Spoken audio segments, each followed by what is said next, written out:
அல்லாஹ் கேட்டுக்கோங்க, எனக்கு சொல்றேன். ஒரே ஒரு விஷயமே உங்களுடைய வாழ்க்கையில் இருந்தா போதும், அல்லாஹ் உங்களை பாதுகாத்துக்கிட்டே இருப்பான். அந்த பாதுகாப்புல இருந்து நீங்க விலகவே மாட்டீங்க. அந்த ஒரு விஷயத்தை மட்டும் உங்களுடைய மௌத்து வரைக்கும் நீங்க கடைபிடிச்சீங்கன்னா போதும். ஃபஜ்ர் தொழுங்க. ரசூலுல்லாஹி ஸல்லல்லாஹு அலைஹி வஸல்லம் சொன்னாங்க, யார் ஃபஜ்ரை தொழுவாரோ அவர் அல்லாஹ்வுடைய பாதுகாப்பில் இருப்பவர். அல்லாஹ்வுடைய பாதுகாப்பில் இருப்பவரை எதுவும் தீண்டாது. ரசூலுல்லாஹ்வுடைய வார்த்தை இல்லையா?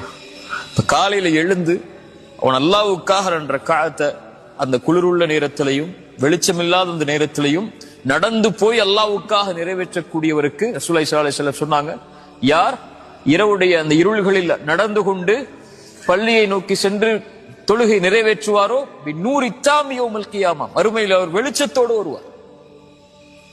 அல்லாஹ் அவரை பாதுகாக்கிறான். யார் ஃபஜ்ரை தொழுவாரோ அவரை அன்றைய தினம் முழுவதும் அவர் அல்லாஹ்வுடைய பாதுகாப்பில் இருப்பவர்.